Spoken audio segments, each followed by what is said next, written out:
Hey folks, thanks for joining us today. Today we're going to be making our herbed butter, body butter. This is a whipped butter that has a main ingredient of shea butter, so it's super nourishing to the skin. We're going to start out with our melted butters and oil. This is mostly shea butter with some cocoa butter. There's a little bit of avocado oil, and we've melted it and let it get solid again. So what we're going to do first is add some extra ingredients that are skin loving. For example, vitamin E oil, a little bit of lavender and rosemary essential oils for a really lovely calming and herbal aroma for this body butter. We also add a little bit of arrowroot starch. This is just to help the consistency of the body butter. It helps it go on smoother and kind of gives it a more powdery instead of greasy feel. And so we like to add a little bit to our body butters. Arrowroot is a completely natural ingredient. It's actually what we feed our babies. Those little arrowroot biscuits are made with the same thing.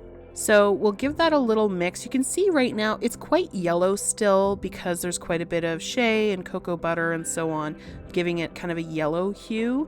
But by the time we're done, it's going to be quite white. So we're going to really whip the heck out of it and make it really light and fluffy. You can see it's beginning to get a little bit lighter. It's now really thoroughly mixed. So we've got all of our vitamin E oil, our arrowroot starch, all of those things are well mixed in. I just sort of scrape it down with my spatula. And this electric mixer, by the way, is really not an expensive one. This is just the sort of thing that a starter cook would have for their baking. So you don't need to have a fancy mixer to do this. I know a lot of people love their KitchenAid mixers, but I just don't have one for my bath and body products, and that's okay. So I'm happy with the consistency of this. You can see when I'm smushing it around, it's really just kind of like whipping cream. It's really fluffy. Now I've got my pastry bag that I've sealed up the one end so that I don't end up having a problem with the body butter oozing out the bottom as I'm filling the bag.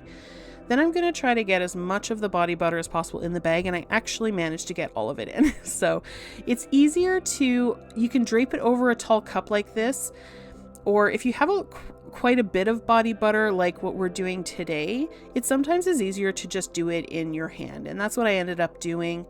I've got another elastic to tie to the back of the bag so that it's not trying to squeeze out the end as I'm piping it into the jars.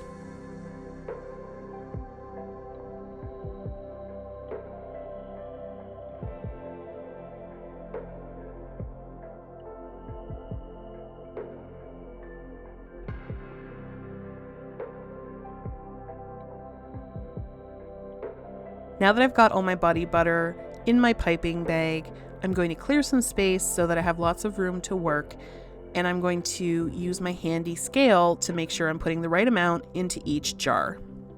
This is a 4-ounce jar, and we just pipe until it looks right for the most part, because that's sort of how we decided how much fits in each jar. You can see it kind of looks cute and swirly the way a top of a cupcake might look. I really like to use this tip for that reason. Now this body butter is really thoroughly whipped. It is super light. It goes on like a dream. It is super duper moisturizing, and a little really does go a long way.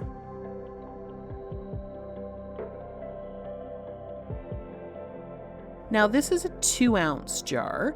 It's about half as much that we're going to get in there as we're able to get into the 4-ounce jar, of course, but even this little jar will go quite a long ways. So once I've got the body butter in all the jars, I will just take a lid and cap it, and then later on I will add a label. I hope you learned something today, and if you enjoyed this video, please like it and subscribe to our channel. Thanks for joining us today. We'll see you in the next one.